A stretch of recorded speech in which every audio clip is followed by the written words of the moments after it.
ये स्थान एयरपोर्ट के बगल में है। कल्पना करें, पानी बहुत गर्म है। ये दुनिया का एकमात्र ऐसा देश है जहाँ मच्छर नहीं है। उनके पास न तो मैकडॉनल्ड्स है और न ही कोई सेना। आज हम ये जानने की कोशिश करेंगे कि क्या आइसलैंड वाकई इतना प्रशंसनीय है। एयरपोर्ट से शहर तक टैक्सी महंगी है। इसके लिए हमें $130 चुकाने पड़े। हम इसके बड़े हिस्से का पता लगाने के लिए यहाँ 7 दिन रुकेंगे। हम सबसे पहले इस झरने से शुरुआत करेंगे। वाह, झरना। ठीक है, हम पहली साइट पर पहुंच गए हैं।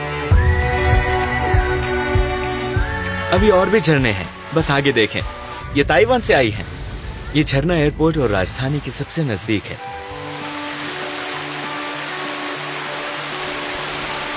आपको इसके चारों ओर छोटे छोटे झरने दिखाई देंगे। ये पहला झरना है। और अब हम दूसरे लोकेशन पर जाएंगे। आप दूर से ही दूसरा झरना देख सकते हैं। ये हमारा दूसरा लोकेशन है। ये सड़क झरनों से भरी है। दूसरा लोकेशन दोस्तों, ये उस समय की बात है जब आसमान में बादल छाए हुए थे। तभी अचानक सूरज निकल आया और रंग बदल गए तथा इंद्रधनुष दिखाई देने लगा। आप इस झरने के बगल से ऊपर चढ़कर इसे नजदीक से देख सकते हैं। झरने के पास आइसलैंड का ब्लैक बीच है, जो दुनिया में सबसे प्रसिद्ध है।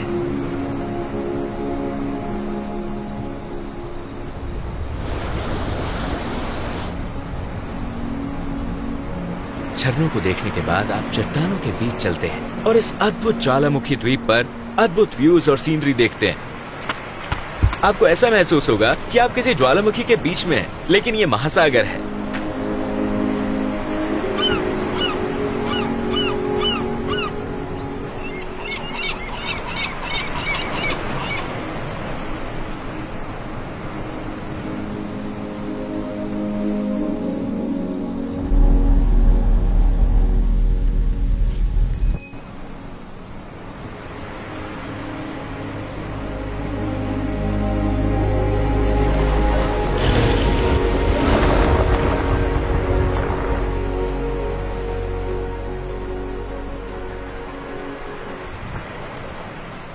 फिर हम अगले दिन अपनी यात्रा जारी रखने के लिए इस गांव में सड़क किनारे स्थित एक होटल में रुके। सूर्यास्त और नए दिन की शुरुआत के साथ जब आप अपनी मंजिल की ओर बढ़ेंगे तो रास्ते में आपको ऐसे कई गांव नजर आएंगे। यहाँ पर लगभग एक ही हाईवे है और आपको अपने दाएं और बाएं सब कुछ दिखाई देगा।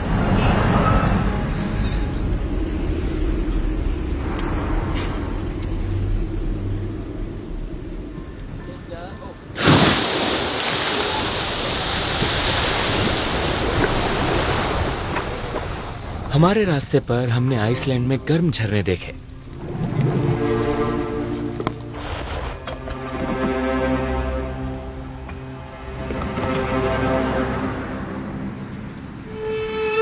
दक्षिण की ओर आगे बढ़ते हुए हम एक और समुद्र तट पर पहुंच गए। ये डायमंड बीच है दोस्तों, देखो डायमंड बीच। यहां जहां तक नजर जाती है आप ढेर सारे हिमखंड देख पाते हैं। आप इसे आइस लैटे बना सकते हैं। वो यहीं समुद्र तट पर हैं। आप उनके साथ हर जगह खेल सकते हैं। भले ही ये गर्मी के दिन है, ये वाला समुद्र तट पर सबसे बड़ा है।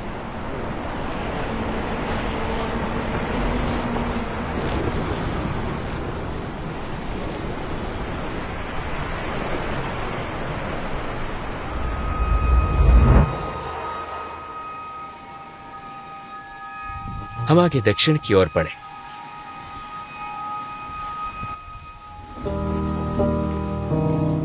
हम इस होटल में सोए।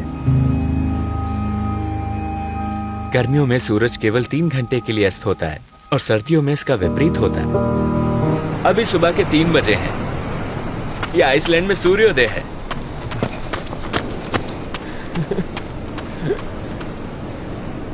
सूरज अभी उग रहा है।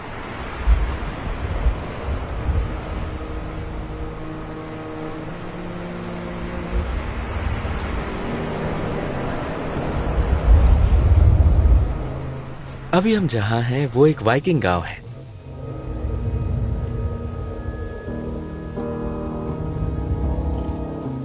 ये देश पर्यटन के लिए बहुत अच्छी तरह से संगठित है।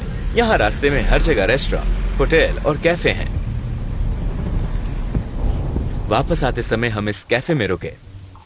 हम रास्ते में एक कैफे में रुके जो एक स्कूल बस है। हमने पूरे आइसलैंड का टूर नहीं किया, हम केवल दक्षिण और उत्तर के कुछ भाग तक ही गए। देखा जाए तो यह द्वीप काफी बड़ा है। उत्तर में किसी विशेष स्थान पर जाने के लिए आपको 4 से 5 घंटे गाड़ी चलानी पड़ेगी, तो अगर आप इसके चारों ओर घूमना चाहें तो यह आसान नहीं होगा। यहाँ की हवा दुनिया में सबसे स्वच्छ है, इतनी स्वच्छ कि इसे इस तरह से डब्बे में पैक किया जाता है।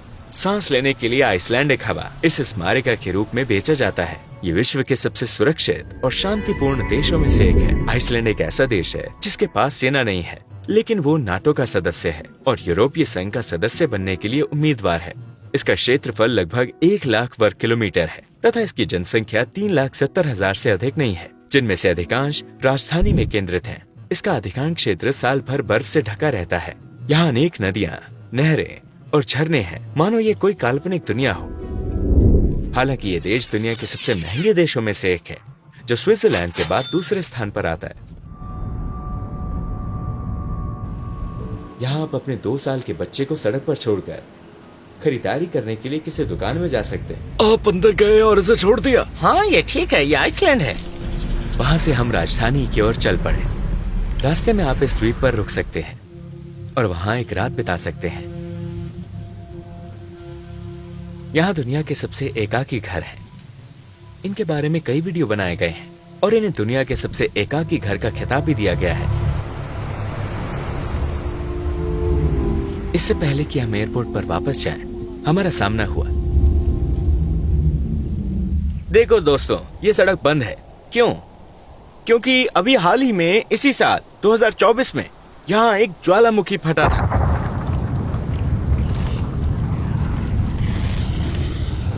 आप यहाँ उठता हुआ धुआं देख सकते हैं, क्योंकि ये किसी भी क्षण फट सकता है। ये एक सक्रिय ज्वालामुखी है। उस पहाड़ को देख रहे हैं? लोग फोटो खींचने के लिए इस पर चढ़ते हैं। जाहिर है जिनके पास परमिट है।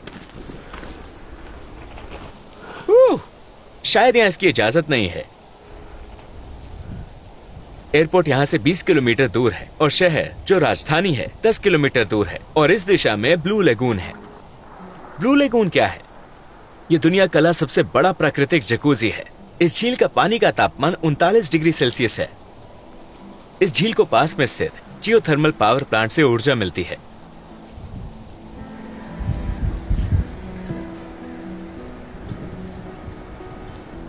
Blue lagoon. हर 2 दिन बाद इस झील में नया पानी आता है। पानी का ये रंग खनिजों के कारण है। ये स्थान एयरपोर्ट के बगल में है। कल्पना करें, पानी बहुत गर्म है, आपको जूस मिलता है और वो आपको फेस मास्क भी देते हैं।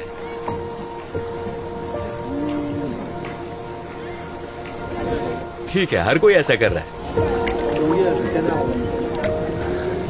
आखिरकार मैं भी एक श्वेत हूँ। हाँ।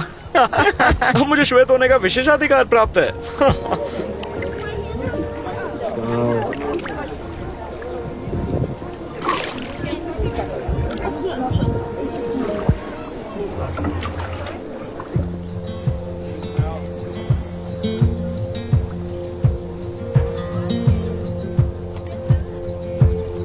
वो पाकिस्तान से है और उसने यहाँ हमारी बहुत मदद की। Say my name like you know what tomorrow brings. What the wildfire sow. You got seeds in your pocket that steady grow. It's a wild. जाहिर है ये डिब्बे खाली हैं। वो स्मृति चिन्ह है।